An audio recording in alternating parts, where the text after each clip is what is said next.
live and drink water siblings, and welcome to Caves of Cud, probably my favorite RPG of all time.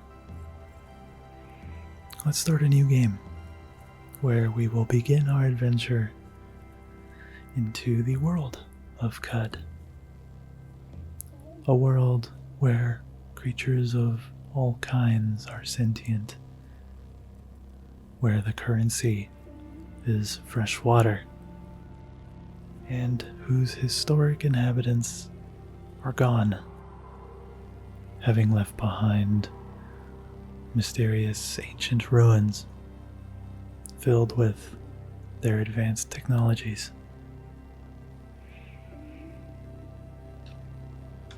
Let's make a new character. I'm going to be playing with the gamepad, so you'll be hearing some clacking as well. We're going to be playing on the Wander game mode, which doesn't reward us for killing creatures, but does reward us for making discoveries and performing the water ritual. For our character type, I'm going to pick a build I have previously made here called Esper Merchant. Let's take a look at their details, shall we? We are going to be a mutated human, which gives us access to a variety of physical and mental mutations. We are starting as a water merchant calling, which gives us +2 ego, short blade, snake oiler. It provides us with +200 reputation with water barons. We are allowed entrance to many settlements for purposes of trade, and we start with some goods for trade. For our mutation choices, I have chosen Esper, which means we can only manifest mental mutations. So we won't be using these physical mutations this time around. But some of my favorites among this list are multiple arms and multiple legs, photosynthetic skin, two-headed and triple-jointed. I also like picking wings when I can, or earning wings. This is something I hope we can find as an Esper in the form of mechanical wings in the future, but we can only hope to be lucky.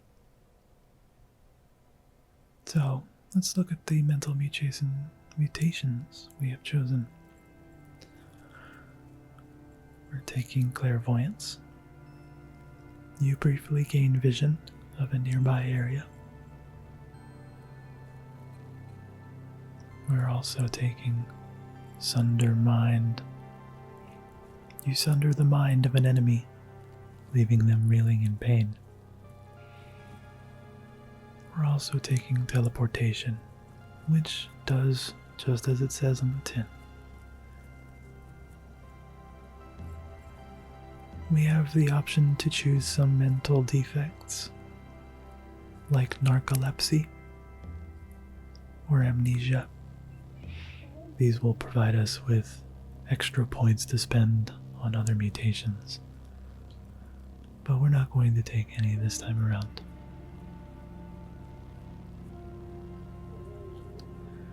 So let's look at our attributes.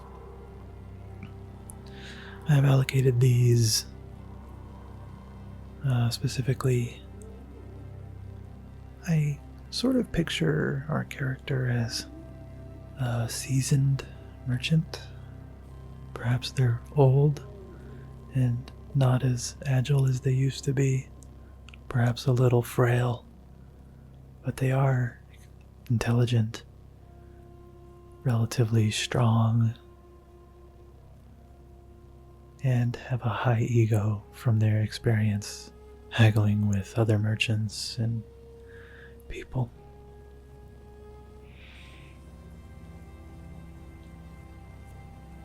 So here we are. We're going to let the game choose a name for us.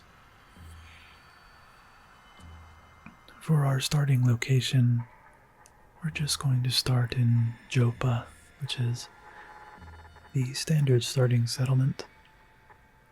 We can choose to spawn elsewhere, but let's start in Jopa.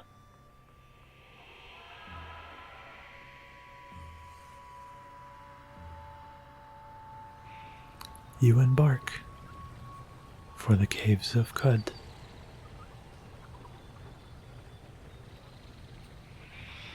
On the 1st of Nivun Ut, you arrive at the oasis hamlet of Jopa, along the far rim of Mograyi, the great salt desert. All around you, moisture farmers tend to groves of viridian water vine. There are huts wrought from rock salt and brine stock. On the horizon, Khud's jungles strangle chrome steeples and rusted archways to the earth. Further and beyond, the fabled spindle rises above the fray and pierces the cloud-ribboned sky. And here we are. And here's our character. Our name is Numushior Kukuan. We'll probably just refer to ourselves as Numu. That makes sense to me. And we can look around a little bit at this torch sconce, as well as these folks standing nearby. This is Mehmet. He is a wind-carved man with the posture of a vine reaper. His spine is bent to point the bright turquoise of his eyes at the tilling angle. His hips are pushed odd forward with the slumping ease of a stance much more relaxed than his. If it weren't for the salt on his brow and the scarred knuckles, he would seem a marble sod perched under a crumbling tomb. Mehmet is standing among the water vines.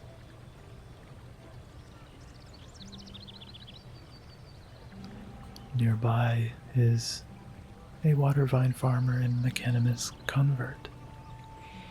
His kufiya has been cut and resewn to a cowl, and he has tailored a vine wafer sack to approximate the slate habit of the Chromaic people.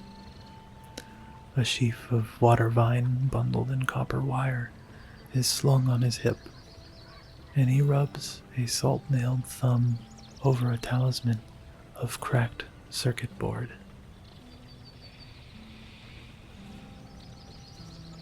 So, here we are in Jopa. Let's look around.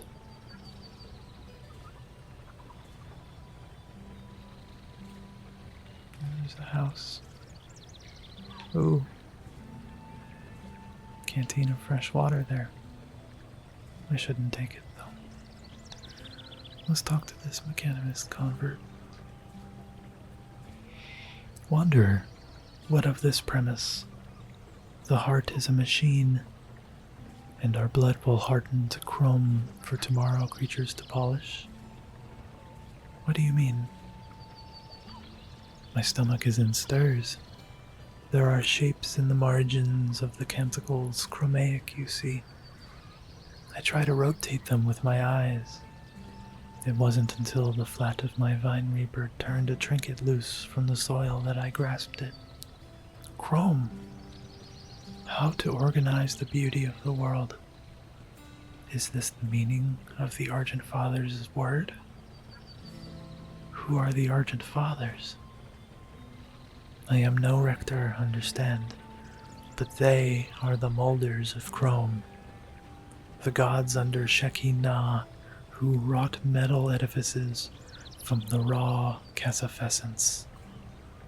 Wanderer, do you venture northwise, into the great desert and nearer the 6-day stilt? What is the 6-day stilt? The great temple of glass, the sacred offering well, and history in stone relief, peopled by the Argent Fathers, in statue and light sculpture, and so many self-same pilgrims, encircled by a grand bazaar. I hear there are more people there than there are numbers, and their chatter makes a sound wholly raw and new to the world. Will you go there and take my bauble? Will you offer it at the well where I cannot? Why can you not? Friend, I would be a smoldering heap, cooked to death by the ray of a dawn glider. I would be a slug-riddled corpse by the rifles of the Sakari. There is no kindness in the great desert, and little more in the canyons. I cannot go and live. I will make the journey.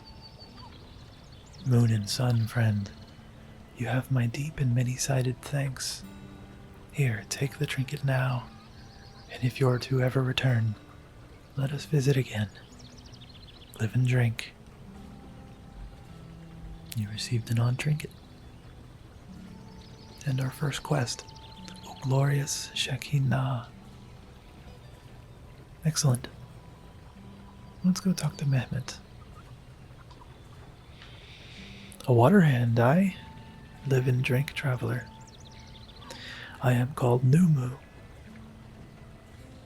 Mehmet, the tongue says. Live and drink, Numu. Can you tell me about your village, Jopa? Water vine farm in the lap of the marsh. You've sucked the moisture out of a vine wafer, yea? We tend the plant here. Wind off the great desert cools a touch and gives up moisture. Just enough. A tongue can taste 100 kinds of wind, you know. Anywhile, that's where my wandering mind goes. More's about Jopa, I say, speak to our elder friend, Irudad. Up northwise, the path. I'm in search of work, Mehmet. Aye, I have it then. Something has eaten our water vine round the beetle moon. Q-Rune says he saw a creature, spider-like, slinking in the brine. But no cave spider would dare get so near Warden's stomps. I tasted a bit of red fleck in the pool. Shale, like we find in the soil by Red Rock. Hike there, will you? To Red Rock, just about 2 parasangs north of Jopa. Kill the vermin, and bring one's corpse back, for seeing what it is. Elder will take care to pay you after, Waterhand. I'll do as you ask. Maybe I will not have to kill one, but instead just find a corpse.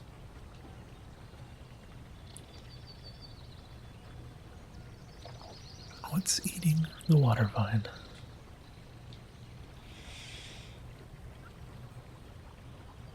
I'm going to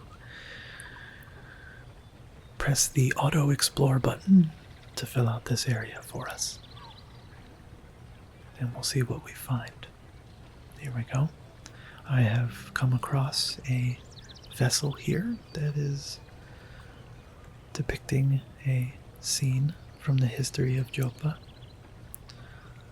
In the mystic air of jeweled dusk, a circle of farmers clasped hands and sheathed a vine reaper in the moistened soil. From then on, the villagers of Joppa were known as the people of the vine. I note this piece of history in my journal. As I explore the world, I will come across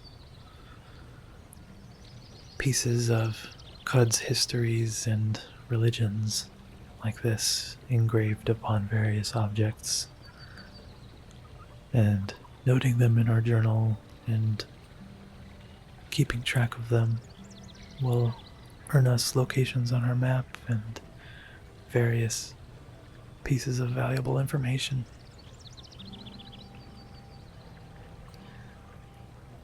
I'm not going to read every piece I see, but any that I find interesting or relevant, I'll read for us.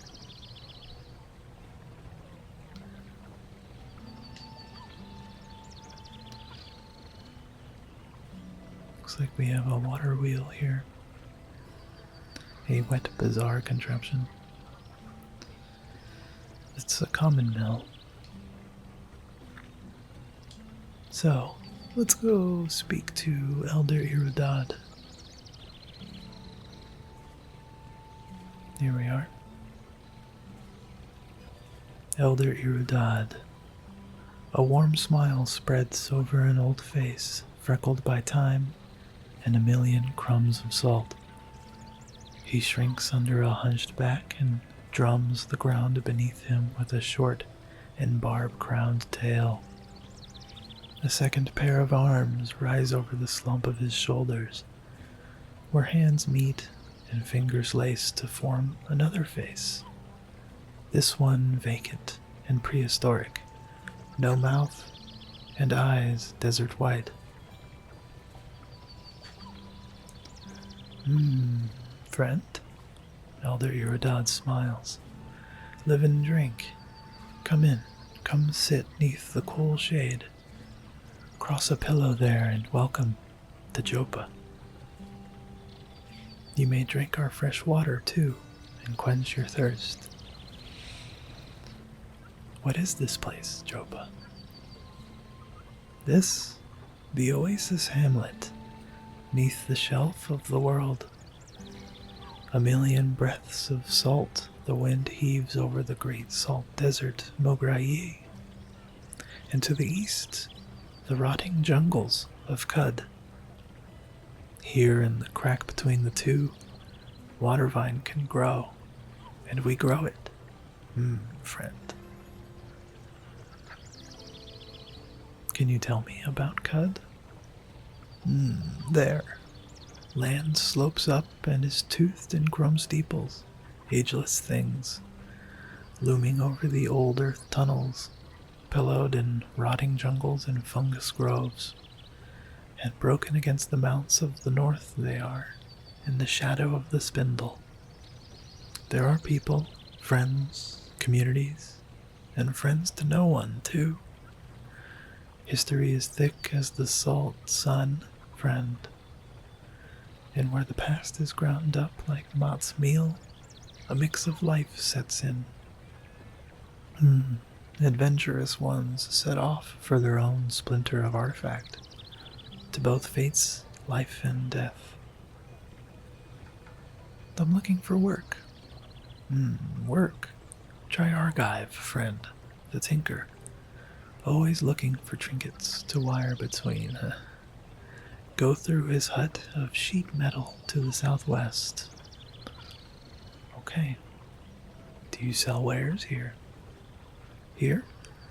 Speak to my daughter through the east door for herbs. And sitting Tam in the southeast has all manner of trinket against his chest of drawers. Live and drink, Elder. Let's go speak to his daughter. Nimaruda. Sharp jade eyes are crow-worn to late middle age, and her lips are scarred with gas burns. Climbing over her back and neck are the jeweled segments of a great spiral tail and stinger.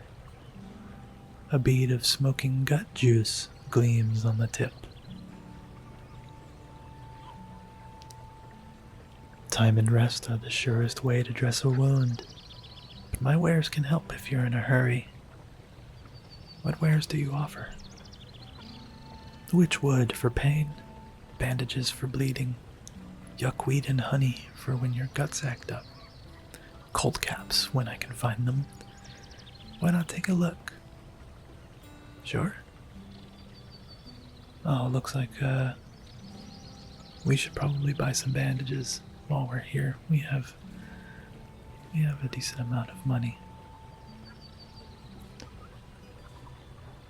Here, looks like I can't see it, but we have 260 drams of water.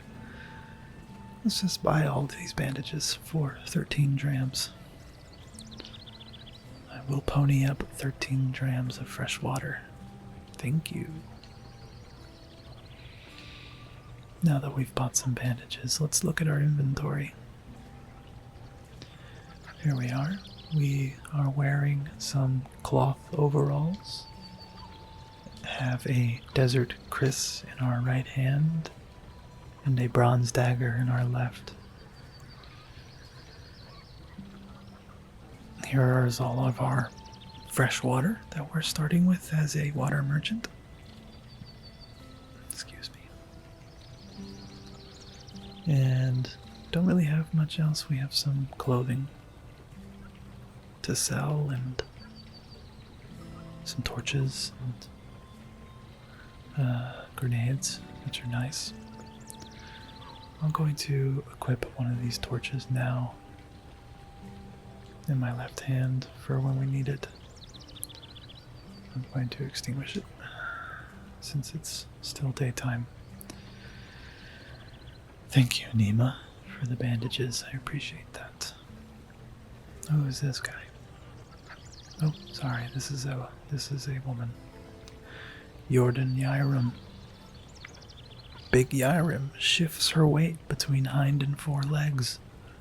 She shakes a storm of rust dander from the tines of her great horns. Then she blows a halo of freezing air from her rime-veined hands. Let's speak to the warden. Welcome, Ajopa, friend. Stay peace-like, and we stay friends, yea? You make trouble? It's my work, a split you open like a crock. Who are you? Called Yairim, Warden Ajopa. I kill trouble. Don't be trouble. Very well. Don't consider me not trouble.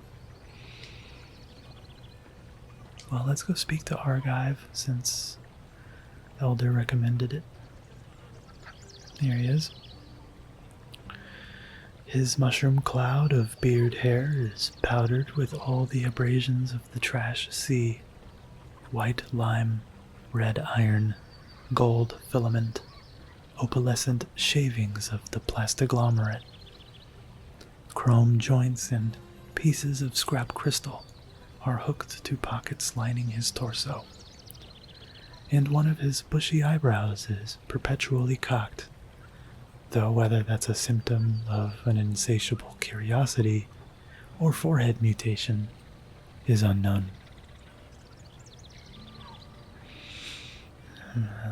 Exceeding those thresholds, perhaps a ganglionic teleprojector fitted with suspensors. Oh, I didn't notice you there. That's because I was ignoring you. Waste heat from the thermal cask, or centrifugal extraction to the P density of sun slag. Unexpected deviation from the Planck constant. Must you bother me?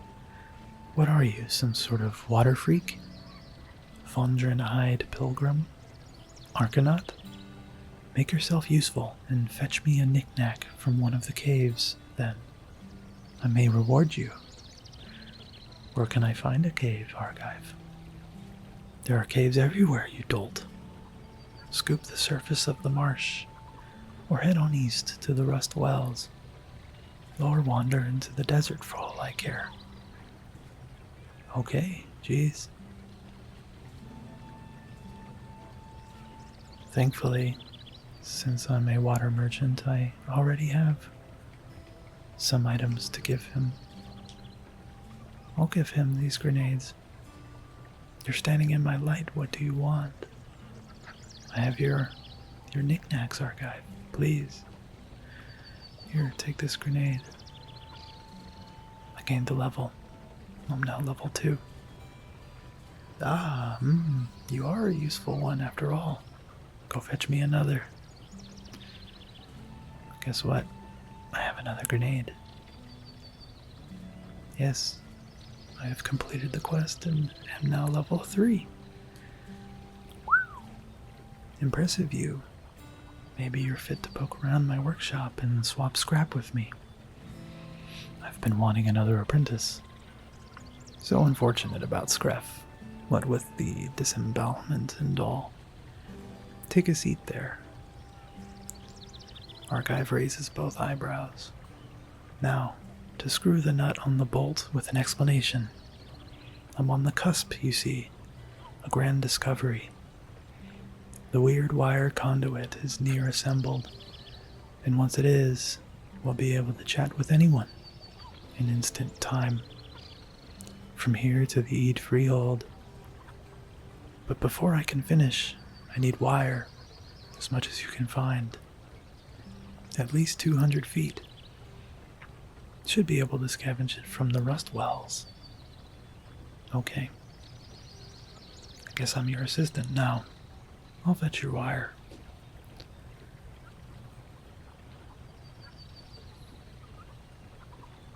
Well, we've leveled up. We have 2 mutation points and 1 attribute point. I think I'm going to hold on to those for a little bit. But we do have 188 skill points. And I know where I'm going to spend them. I'm going to buy Customs and Folklore here for 150 points.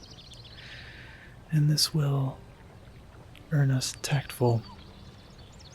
Whenever you begin the water ritual with a new creature, you gain 25 bonus reputation. So let's buy that. Since we gain experience for doing the water ritual. Argive seems uninterested in performing the water ritual, so let's check the others. Here, Mehmet, your thirst is mine, my water is yours. I will give him a dram of water. You share your water with Mehmet and begin the water ritual. And my reputations increase and decrease depending on who likes or dislikes Mehmet. Excellent. I'm gonna ask Mehmet to teach me harvestry. I can now harvest plants, which is nice. Let's do the water ritual with everyone.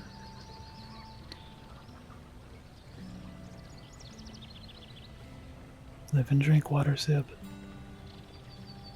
And you, Elder, your thirst is mine. My water is yours. And your daughter?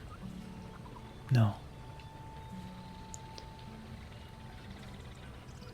Okay. Ooh, look. This is Tessiphus. 1 star-ribboned night. A ray cat crossed the marshy loam and wandered into Joppa. The water vine farmers, wakened by the joyful cries of a small girl, gathered around to revel at the favorable omen and extol the generosity of the beetle moon. Since then, Tessiphus has spent his days curled under the shade of brinestock huts and sauntering over dirt paths. So long as he's approached with care, he welcomes the hands of friends and strangers alike. Let's go try and pet Tessiphus.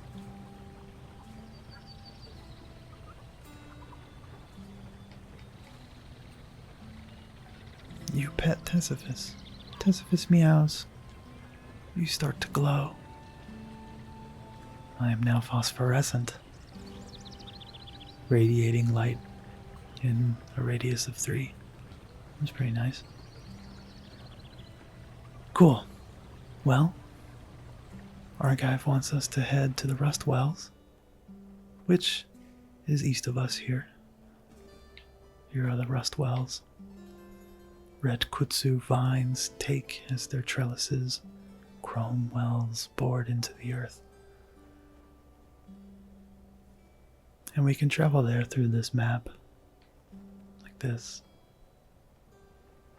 But we're going to go down into the world here. Ooh, it's dark. Let's light our torch. There we are.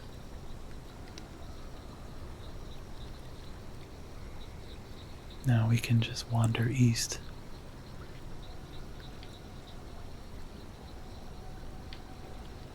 Until we make our way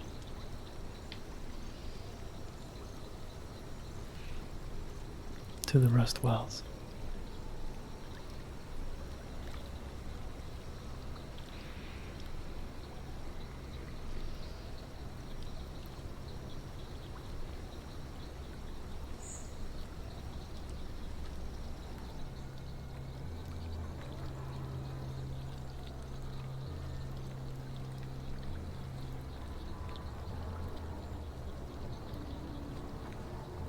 Passing by all this water vine.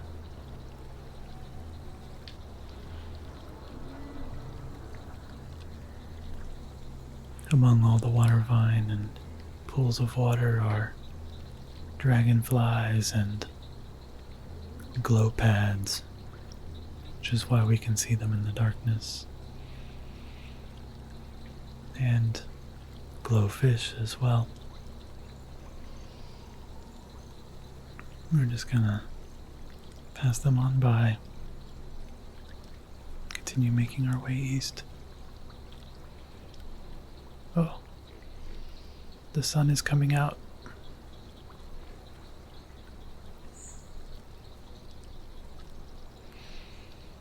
You'll see some combat happening around us for creatures that are fighting, but you won't hear any of it. I have disabled combat sounds, as they're a little distracting. Oh, we have run into a wall of shale here. Let's resort to the map. Crossing these desert canyons will be hard in the local map, so we're just gonna drop down into the Rust Wells here. And my torch is extinguished again. Here we are, and let's auto-explore.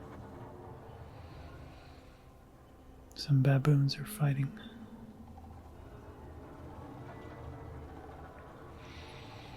So we're looking for 200 feet of wire for Argive.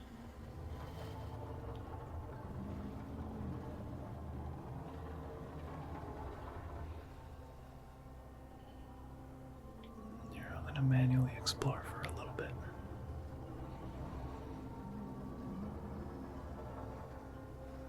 There's a baboon. And the way down. Ooh. Why did he hit me? Dang, he did 3 damage. I didn't like that. So right in the center of the map here is one of the Rust Wells. I can look at the center using clairvoyance. And there seems to be a chest in the center. So let's head down.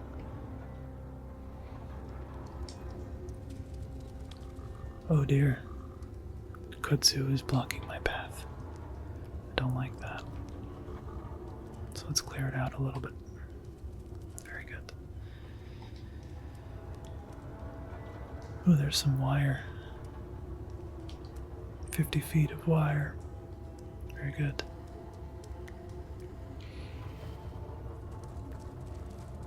So most creatures I come across won't be hostile to me, which is good. It's part of the wander game mode, but here's a giant amoeba. Slime within the quivering blob striates into different densities. You can barely perceive the outline of something inside. There's the downstairs, very good.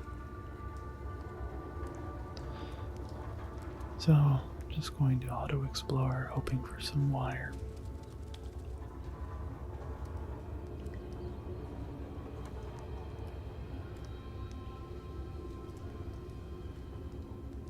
I think that's good. Let's go down.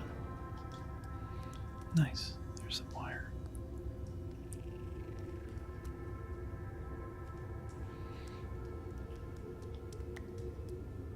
Feral dog running around. Multiple dogs and bats. Ooh, give me that. Only need 91 feet of wire, and I can go return to Archive.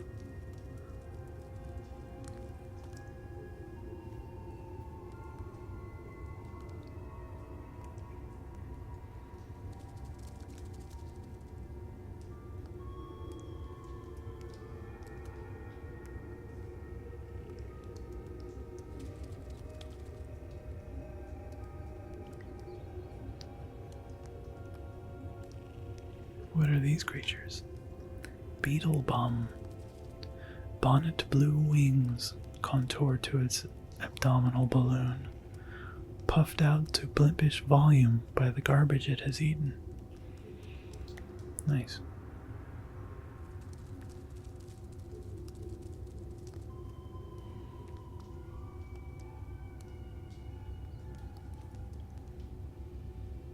Alright, let's go down.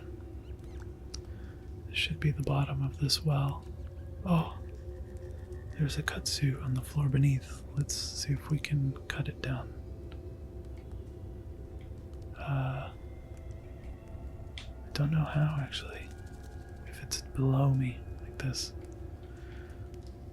Well, let's just jump down then. I should be able to scramble down this ledge. There we go.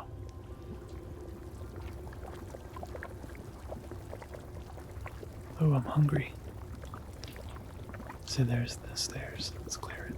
Oh dear, oh dear. Oi. They didn't like that.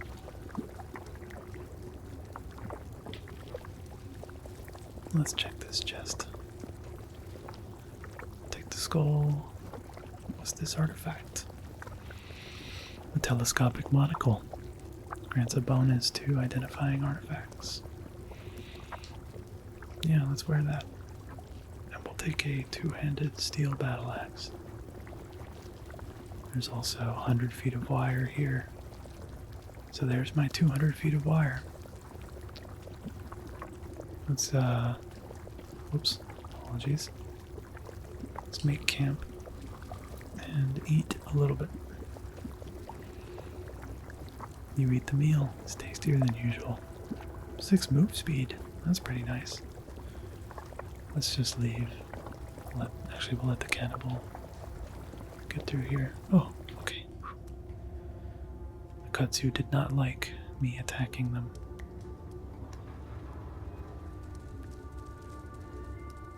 Here we are. Let's head back. Oh, I'm lost. So when traveling through the world map like that, there's a chance of getting lost. Oh dear. This irritable tortoise is hostile towards me. And here is an equimax. Her hairbrushed skin is shrunk around her strapping withers, flanks, and thighs. A rich platinum coat is spread smooth across a tranquil body, and then erupts at the hooves in wild tufts.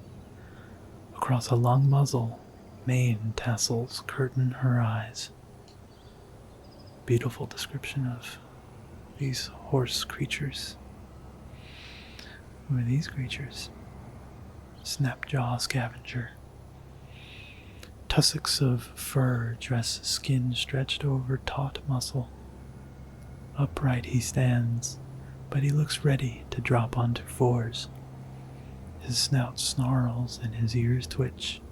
He barks, and his hyena tribeskin answer. There they are. Oh, they're getting into a fight and losing. Ooh, he dropped something. I'll take some of this. Thank you. And there's a boar there. I'll let them all fight it out, it's fine. I have regained my bearings.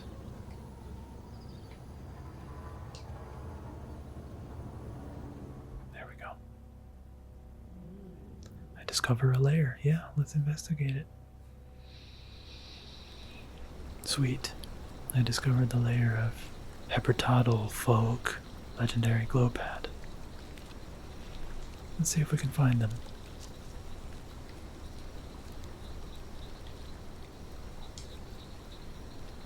We're looking for some downstairs.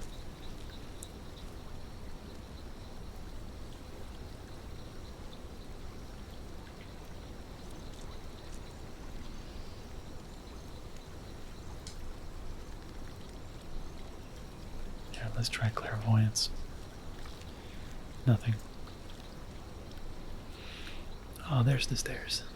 There's also a chest out here, which I would like to check.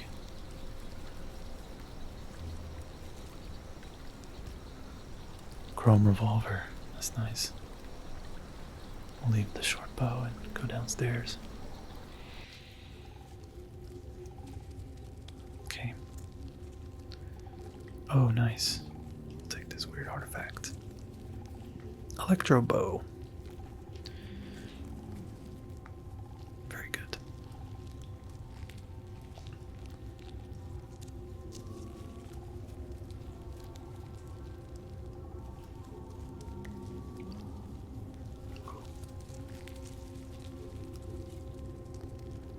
There's all kinds of combat happening here. These giant centipedes are fighting.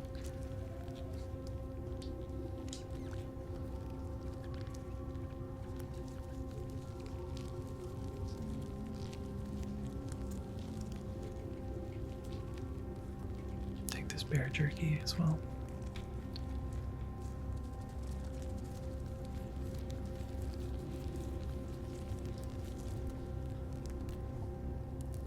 That's it. Let's eat something. Okay. And let's talk to the legendary glowpad. Oh! I cannot find a path. They seem to be down here, though. There they are. A leaf disc gleams through luminous veins. The plant gives no indication of understanding. Your thirst is mine, my water is yours. My reputation with flowers increased. And pariahs increased as well. They could teach me persuasion at the cost of 100 rep. Let's look at our reputation.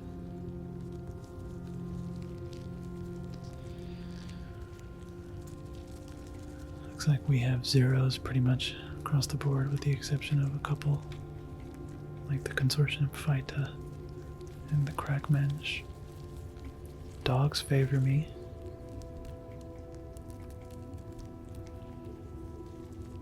Where are the flowers? Flowers have, 125. They don't care about me. Cool. Well, is persuasion... I mean, for 100 rep, yeah. Teach me. Thank you. Now I have menacing stare, which is pretty nice. If I recall correctly, it should instill fear in people nearby. Let's head back to Jopa and speak to Argive.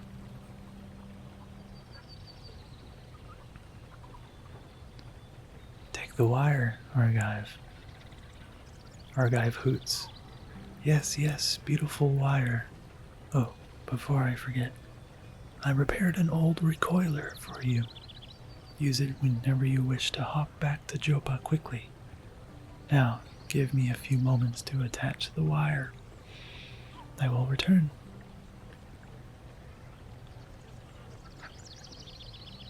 I'm level 4 now.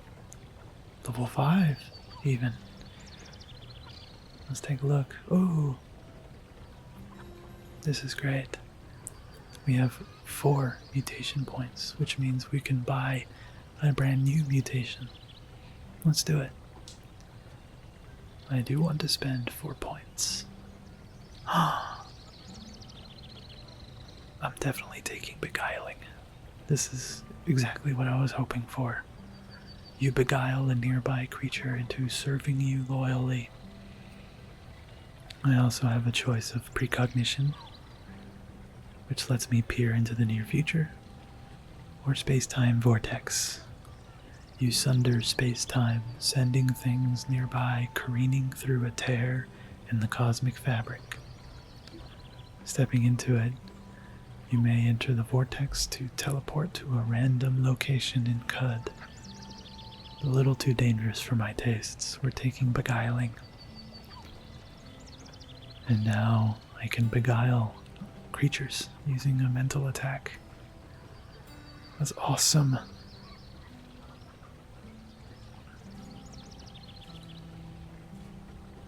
Alright, well,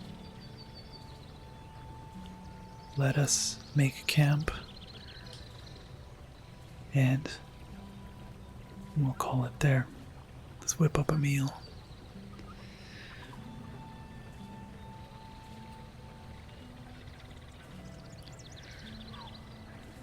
And that will do it for me today. I'll see you again when we rejoin Numu in his journey across Cud. Live and drink water, siblings.